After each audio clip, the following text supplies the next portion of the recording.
नमस्ते दोस्तों, मैं आपका दोस्त अमित। आप सबका मेरे YouTube चैनल में बहुत बहुत स्वागत है। आज हम बात करेंगे होलसेल बिजनेस के बारे में। होलसेल बिजनेस शुरू करना मतलब बहुत बड़ी इन्वेस्टमेंट लगती है और वहाँ पे काफ़ी ज़्यादा टर्नओवर होना चाहिए, तभी आप कर सकते हैं। ये अगर आपको लग रहा है तो ऐसा नहीं है, आप कम इन्वेस्टमेंट में भी शुरू कर सकते हैं। आज हम बात करेंगे सिर्फ 5 लाख की इन्वेस्टमेंट में कैसे हम होलसेल बिजनेस शुरू कर सकते हैं। जी बिल्कुल, ये पॉसिबल है। ये आज इस वीडियो में मैं आपको एक्चुअल कैलकुलेशन बताऊंगा जो आपके लिए काफ़ी मददगार रहेगा कि 5 लाख से आप बिजनेस कैसे शुरू कर सकते हैं। ये आपके दिमाग से क्लियर हो जाएगा, ठीक है। तो लेकिन कुछ एरियाज में, जैसे मेट्रो एरियाज में या जहाँ पे बहुत बड़ी सिटीज़ हैं, वहाँ पे थोड़ा सा आपका एक्सपेंडिचर ज़्यादा जाएगा, लेकिन अर्बन में या रूरल में ये पॉसिबल है। तो मैं आपको ब्रेकआउट करके बताऊंगा कि किस प्रकार आप 5 लाख में फार्मा होलसेल बिजनेस शुरू कर सकते हैं। चलिए इस वीडियो को स्टार्ट करते हैं।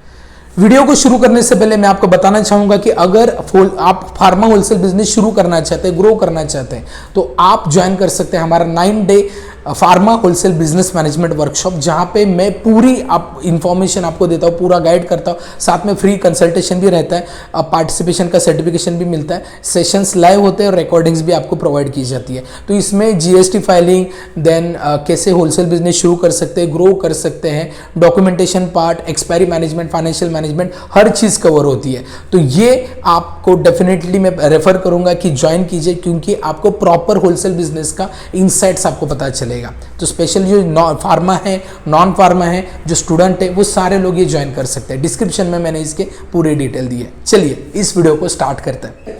यहां पे मैं आपको बताना चाहूंगा कि होलसेल बिजनेस 2 प्रकार के होते हैं। एक होता है डायरेक्ट डिस्ट्रीब्यूटरशिप, मतलब कंपनी की डायरेक्ट डिस्ट्रीब्यूटरशिप आप लेते हैं, और दूसरा होता है अंडर कटिंग। अगर आपको डायरेक्ट डिस्ट्रीब्यूटरशिप लेनी है तो आपकी रीच आउट ज़्यादा होनी चाहिए रिटेलर तक, साथ में आपका टर्नओवर अच्छा होना चाहिए, साथ में आपका जो फाइनेंसेस है, बैलेंस शीट है, वो भी प्रॉपरली हेल्दी होनी चाहिए और अच्छा टर्नओवर दिखना भी चाहिए। तब जाके कंपनी आपको डायरेक्ट डिस्ट्रीब्यूटरशिप दे सकती है। तो शुरुआत में आपको डायरेक्ट डिस्ट्रीब्यूटरशिप नहीं मिल सकती, क्योंकि एक तो हम शुरू करना चाहते हैं शुरुआत से, और दूसरा है कि हम कम इन्वेस्टमेंट से करना चाहते हैं। तो सेकंड ऑप्शन होता है, वो होता है अंडर कटिंग ट्रेड कटर, ठीक है, या फिर आप बोल सकते हैं सब डिस्ट्रीब्यूटर। मतलब हम स्टॉक लेंगे डायरेक्ट डिस्ट्रीब्यूटर से, जो कंपनी का ऑथोराइज्ड डीलर है, वहां से आप स्टॉक लेंगे तो वहां पे आपको 6 से लेके 8% तक मार्जिन मिल सकता है, ठीक है। वैसे ओवरऑल मार्जिन जो होलसेल को होता है 10%, लेकिन अंडर कटर या सब डिस्ट्रीब्यूटर को थोड़ा सा कम मार्जिन मिलता है। ये जान में रखना है आपको। तो इसके लिए आपको क्या क्या रिक्वायरमेंट लगेगी, इसके खर्चे कैसे हैं, ये हम ब्रेक डाउन करते हैं। सबसे पहले बात करेंगे डॉक्यूमेंटेशन के बारे में। अब डॉक्यूमेंटेशन मतलब आपको लगेगा ड्रग लाइसेंस। अब ड्रग लाइसेंस के लिए सबसे पहले आपके पास होना चाहिए कमर्शियल शॉप। इसके बाद उसके एग्रीमेंट आपको बनाना पड़ेगा। अगर आपका शॉप खुद का है तो कोई ये इन्वेस्टमेंट नहीं लगेगी। अदरवाइज अगर आपका शॉप रेंट्स है तो फिर उस शॉप का डिपॉजिट और फिर मंथली रेंट, ये आपको कैलकुलेट करना पड़ेगा। इसके बाद आपको आपके शॉप के डॉक्यूमेंट और आपके डॉक्यूमेंट एफडीए में सबमिट करने होते हैं। ऑनलाइन प्रोसीजर है। उसके बाद आपको ड्रग लाइसेंस इश्यू हो जाएगा। एक बार आपको ड्रग लाइसेंस मिल गया, इसके बाद आपको शॉप एक्ट भी निकालना होता है। इसके बाद उद्यम आधार निकालना होता है। इसके बाद फूड सेफ्टी का लाइसेंस होता है एफएसएसएआई का, और उसके बाद बैंक में करंट अकाउंट भी निकालना होता है। तो ये सारे खर्चे निकाल के इवन जीएसटी भी होता है, ठीक है। तो ये खुद ही आपको करना है सारी चीज़ें, ठीक है। जीएसटी तो फ्री में भी होता है अगर आप खुद वेबसाइट से जाके अगर आप जनरेट करेंगे तो, एंड बाकी के भी खर्चे आपको कम में बैठ सकते हैं अगर आप खुद करेंगे तो। अगर किसी थर्ड पर्सन पे लेंगे तो आपको खर्चा ज़्यादा बढ़ जाएगा। तो इसमें हम पकड़ते हैं 25,000, ये सारे डॉक्यूमेंटेशन की कॉस्ट। ओके, इसके बाद नेक्स्ट है, अब इसमें रेंट एंड डिपॉजिट। अब रेंट एंड डिपॉजिट तो वो डिपेंड है आपकी एरिया पे, लेकिन 15 से 20 हज़ार हम पकड़ते हैं रेंट, और उसका डिपॉजिट ऑलमोस्ट 50,000 हम पकड़ते हैं। तो ये सारा मिलके थोड़ा बहुत अगर लमसम अमाउंट करेंगे तो ये जो डॉक्यूमेंटेशन की कॉस्ट है और जो अप्रूवल की कॉस्ट है और रेंट एंड डिपॉजिट का कॉस्टिंग, ये पकड़ के हम 1 लाख कैलकुलेट करते हैं, ठीक है। अब ये 1 लाख हो गया। इसके बाद नेक्स्ट है आपको लगेगा कपबोर्ड, मतलब फर्नीचर। अब फर्नीचर अगर किसी कंपनी से आप बना के लेते हैं तो उसका कॉस्टिंग लगभग 3 से 4 लाख रुपए आएगा, लेकिन आप खुद भी ये कस्टमाइज कर सकते हैं। आप ये रॉ मटेरियल लेके आके लेबर लगवा के ये खुद भी कर सकते हैं। अदरवाइज सेकंड हैंड फर्नीचर भी ले सकते हैं, जिसका कॉस्टिंग 1 लाख तक आ सकता है।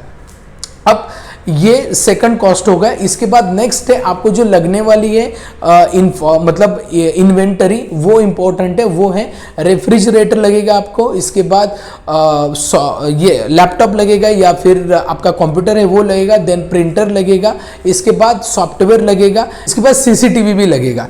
तो इसका ओवरऑल कॉस्टिंग, क्योंकि अगर आप नया लेने को सोच लीजिए हर चीज तो आपका कॉस्टिंग बढ़ जाएगा। एक तो आपके पास ऑलरेडी है जैसे लैपटॉप कंप्यूटर, तो वो यूज कीजिए, और कम से कम खर्चे में ये आप करना चाहेंगे तो 1 लाख तक ये पूरा अमाउंट बैठ सकता है। ठीक है, तो ये अभी तक हमने 1 लाख ऑलरेडी कैलकुलेट किया है, और ये 1 लाख, और फिर फर्नीचर का भी 1 लाख, लाइक टोटल हो गए 3 लाख रुपए। ओके, और इसके बाद सबसे मेजर आता है स्टॉक। आप मेडिसिन को परचेस करना है तो उसका आप 1.5 लाख से 2 लाख तक इन्वेस्टमेंट लगा सकते हैं। अगर आपने 2 लाख लगा दिया तो फिर रोलिंग मनी नहीं बचेगा, तो 1.5 लाख हम लगा देते हैं। ठीक है, तो उसके अनुसार आप ये शुरू कर सकते हैं। अब देखिए इसमें कुछ लिमिटेशन आ जाएगी, जैसे कि हर कंपनी आप नहीं ले सकते।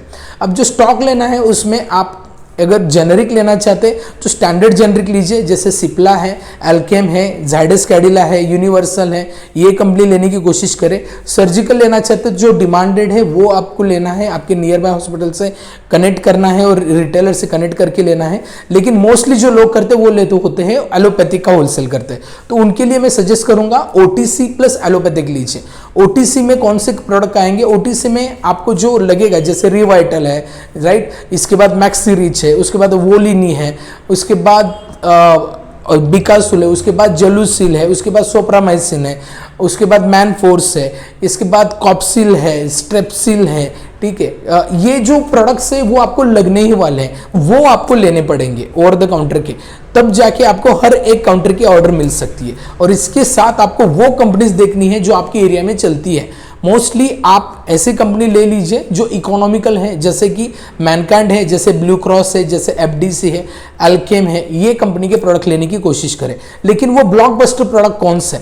इवन जैसे इप्का की बात करें तो जीरोडॉल ब्लॉकबस्टर प्रोडक्ट है, इसकी पूरी रेंज आपको लेनी है। साथ में अगर एल्केम की बात करें तो जोसेफ, ओनडेम, ओके, जेमकेल, एंजोफ्लाम, ये रेंज काफ़ी अच्छी चलती है।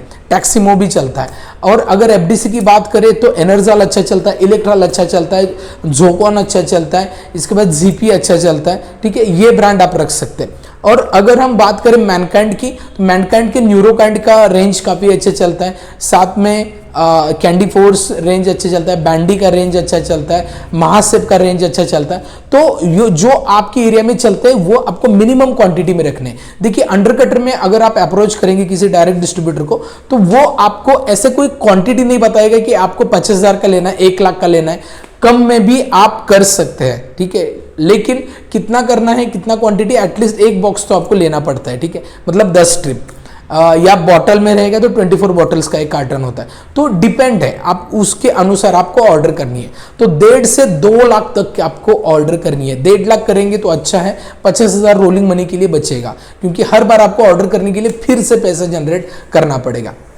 तो इस प्रकार आप स्टार्ट कर सकते हैं, लेकिन ग्रो करना भी उतना ही इंपॉर्टेंट है, स्टार्ट करके बैठना नहीं है। अब हम बात करते हैं कैसे शुरू कर, मतलब कैसे आप सेल कर सकते हैं आपके होलसेल से रिटेल को। सबसे पहला और काफी इंपॉर्टेंट तरीका है आपकी एरिया की कंपनी के एमआर को कनेक्ट करना, क्योंकि एमआर वो लोग होते हैं जो रिटेल को कनेक्ट करते हैं। उनको पता होता है कि कौन से एरिया में, कौन से काउंटर पे कौन सा दवाई ब्रांड जाता है, और उनसे आप पीओबी लेने की कोशिश करें, क्योंकि वो पर्सनल ऑर्डर बुकिंग करते हैं। पर्सनल ऑर्डर बुकिंग मतलब क्या होता है कि वो खुद ऑर्डर लेते हैं रिटेल से और वो स्टॉक देते हैं रिटेलर को। ठीक है, उसमें मे भी क्रेडिट रह सकता है और बल्क में ऑर्डर भी मिल सकती है। तो ये अगर आप सक्सेसफुली कर पाते हैं तो आपका स्टॉक लिक्विडेट होना इजी हो जाएगा। लेकिन ये भी कोशिश करें कि वो क्रेडिट अगर क्रेडिट ऑर्डर होती है तो उसकी रिस्पॉन्सिबिलिटी उस एमआर की रहेगी रिकवरी की। इसके बाद नेक्स्ट है आपके एरिया में जितने भी काउंटर्स हैं वो आपको कनेक्ट करने। देखिए यहाँ पे मैंने मैन पावर की कॉस्ट नहीं निकाली। मैन पावर मतलब आपको कौन से और लोग लगेंगे। बेसिकली आपको order boy, delivery boy, bill बनाने के लिए और रिटेल को कनेक्ट करने के लिए लोग लगते हैं, लेकिन ये सब काम आपको अकेले करना है क्योंकि आप कम इन्वेस्टमेंट में कर रहे हैं।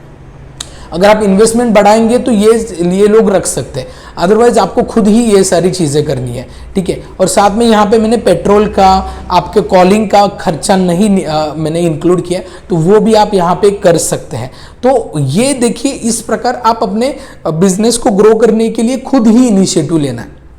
आपके एरिया में मान लीजिए बहुत सारे अलग अलग छोटे छोटे एरियाज है, तो हर एरिया में आपको नहीं जाना है, क्योंकि आपको वहाँ पे फॉलो भी लेना है। जिस एरिया में आप डेली 2 टाइम या एटलीस्ट 1 टाइम जा सकते हैं, वहाँ वही एरिया आपको कवर करना है। तो दिन में लगभग 30 मेडिकल स्टोर आपको कवर करने हैं, ठीक है। 25 से 30 मेडिकल स्टोर का ऑर्डर लेना है आपको।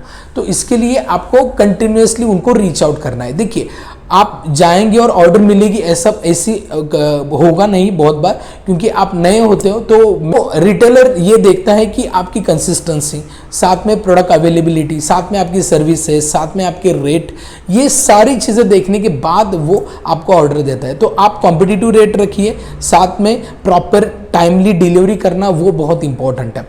तो आपको मे बी 1 दिन के बाद भी ऑर्डर मिल सकती है, 15 दिन के बाद या 1 महीने के बाद भी ऑर्डर मिल सकती है। तो इसके लिए छोटा एरिया पकड़ लीजिए, लेकिन स्ट्रॉन्ग कर लीजिए, इतना स्ट्रॉन्ग आपका एरिया कर लीजिए कि हर रिटेलर आपसे परचेस करने की एटलीस्ट एक तो बिल आपका रोज का बनना ही चाहिए, ठीक है। तो ये कोशिश करें, तब जाके आपका बिजनेस बढ़ जाएगा, तब आप एक्सपांड कर सकते हो, तब आप और इन्वेस्ट कर सकते हो, ठीक है। ये सबसे पहली चीज है। इसके बाद नेक्स्ट है, आपको टाइमली, जैसे सुबह का ऑर्डर लाया और शाम को डिलीवर किया, ये डिलीवरी का टाइम फिक्स कर लीजिए, उसके अनुसार आपको कनेक्ट करना है। और साथ में आपके एरिया में जो बड़े काउंटर्स है, बड़े रिटेलर है, जिनकी ऑर्डर दिन में 2 बार निकलती है, तो वहां पे 2 बार विजिट करनी है, ठीक है। और टाइमली डिलीवरी वहां पे भी करनी है। इसी के अनुसार आपको वो प्रोडक्ट्स को लिक्विडेट करना है, ऑर्डर जनरेट करनी है। खुद बहुत एफर्ट्स लेने होते हैं, ऑलरेडी कंपटीशन ज़्यादा है, तो एफर्ट्स काफ़ी ज़्यादा लेने होंगे, तभी जाके आप सक्सेसफुली अपनी ऑर्डर जनरेट कर सकते हो रिटेलर से। अब बात करते हैं इसके चैलेंजेस। देखिए, ये तो सारी चीज़ें बताई, ये प्रैक्टिकली पॉसिबल है, लेकिन कुछ चैलेंजेस है। सबसे पहली चैलेंज है आप खुद, क्योंकि आप खुद यहाँ पे पूरी चीज़ें मैनेज कर रहे हो। ऑर्डर लेना, कंपनी से भी ऑर्डर आप ही ले रहे हो, रिटेलर से ऑर्डर आप ही ले रहे हो, रिटेलर को डिलीवरी अभी आप कर रहे हो, उसका रिकवरी मतलब जो क्रेडिट है उसका भी आप ही देख रहे हो, ठीक है। और साथ में उनको फ़ोन पे भी ऑर्डर आप ही ले रहे हो। तो ये सारा ग्लिच होता है, दिन में इतने सारे कॉल्स होते हैं, आपको उनके ऑर्डर जनरेट करने, उनको डिलीवर करना है, बहुत ज़्यादा ये मतलब मैनेजमेंट का काम है ये। तो ये खुद का जो प्रेशर है, खुद पे वर्क प्रेशर है, वो तो डेफिनेटली होगा, क्योंकि आप कम इन्वेस्टमेंट में कर रहे हो, तो इतना प्रेशर आपको डेफिनेटली मिलेगा। और साथ में अगर आप अपने फैमिली के लिए टाइम चाहते हो या घूमना है कहाँ पे, तो ये पॉसिबल नहीं है, ठीक है। क्योंकि आप अकेले ये सारी चीज़ें मैनेज करते हो, तो डेडिकेटेडली आपको काम करना है, कोशिश, तब जाके आपको प्रॉपर ऑर्डर मिलेगी डेली बेसिस पे, ठीक है। अब आपकी सर्विसेज, आपका कमिटमेंट, ये बहुत मैटर करता है, ठीक है। और साथ में आपका जो चेक आप जिस कंपनी से मतलब परचेस करते, जिस दिन का चेक वहाँ पे वो चेक एक्चुअली डिडक्ट होना चाहिए, मतलब फाइनेंशियली भी आप अच्छा स्टेटस होना चाहिए आपका मार्केट में। कभी भी चेक बाउंस ना करें, रिलेशनशिप खराब मत कीजिए जो आपके डायरेक्ट डिस्ट्रीब्यूटर है, जहाँ से आप परचेस करते हैं। उसके बाद नेक्स्ट चैलेंज है क्रेडिट। क्रेडिट तो आपको देना होता है, मोस्टली इन द पीओबी भी देना होता है, या फिर और भी कई जगह पे आप रेगुलर ऑर्डर लेते हैं तभी भी देना होता है। तो उसका रिकवरी टाइमली होना चाहिए, ये आपको एक चैलेंजेस आ सकती है। इसके बाद है नेक्स्ट इन्वेंट्री। इन्वेंट्री मतलब रोज के रोज इतनी और नए नए प्रोडक्ट्स मार्केट में आते रहते हैं, तो डिमांड अलग अलग बढ़ती रहती है, तो बहुत सारे लोग आपको बहुत सारे प्रोडक्ट सजेस्ट करेंगे, ठीक है। तो कोशिश करनी है आपको, अगर आपके पास वो ऑर्डर में होती है, मतलब आप परचेस करते हैं, तो आप वो सेटिस्फाई भी कर सकते हैं नीड जो रिटेलर की है। बट ये काफ़ी ज़्यादा डेली बेसिस पे इन्वेंट्री की डिमांड होगी, तो वो फुलफिल करना एक चैलेंज है। लास्ट चैलेंज बहुत इंपॉर्टेंट है, टाइम मैनेजमेंट। आप ऑर्डर लेना, ठीक है, और दिन का जो आपका हर स्टेज में जो काम होता है वो बहुत इंपॉर्टेंट है। सुबह आपको ऑर्डर लेनी होती है, या शाम को जो कल की इवनिंग में जो अपना ऑर्डर ली वो डिलीवरी करनी होती है। कंपनी को कॉल करके अगर स्टॉक नहीं है आपके पास तो वो ऑर्डर करना होता है। इसके साथ आपको डेली बेसिस पे विजिट करनी होती है रिटेलर्स को, और उसके बाद वो पैकिंग करना है, उसको फिर से डिलीवर करना है, फिर क्रेडिट के चेक्स देखने हैं। तो ये इतना सारा काम आपको प्रॉपरली मैनेज करना है, तभी जाके आप इस बिजनेस को अच्छी तरीके से ग्रो कर सकते हैं। तो ये सारी चीजें इसको आपको फॉलो करना है, तब जाके आप मिनिमम मतलब 5 लाख की इन्वेस्टमेंट से आप अपना होलसेल बिजनेस शुरू कर सकते हैं। अगर आपको होलसेल बिजनेस शुरू करना है, उसको ग्रो करना है, पूरी चीजें जाननी है, राइट, लाइक जीएसटी कैसे निकालना है, देन बाकी ड्रग लाइसेंस कैसे निकालना है, उसके बाद रिटेलर से रीच आउट कैसे करना है, एक्सपायरी मैनेजमेंट, फाइनेंशियल मैनेजमेंट, बहुत सारी चीजें, तो ये हम सिखाते हैं हमारे 9-day workshop on pharma wholesale business management, जिसका न्यू बैच इस मंथ एंड से स्टार्ट होगा। अभी भी आपने रजिस्ट्रेशन नहीं किया है तो इस नंबर पे कॉल कर सकते हैं, या डिस्क्रिप्शन में मैंने गूगल फॉर्म दिया है, वो फिलअप कर सकते हैं। तो ये वीडियो कैसा लगा ये मुझे बताइए। वीडियो अच्छा लगता है, कंटेंट अच्छा लगता है, वीडियो को लाइक करें, चैनल को अभी सब्सक्राइब नहीं किया सब्सक्राइब करें, और इस वीडियो को अपने कई सारे फ्रेंड्स और कलीग्स तक शेयर करें। इस वीडियो में इतना ही, मिलते हैं नेक्स्ट वीडियो में, तब तक बी हेल्दी बी हैप्पी।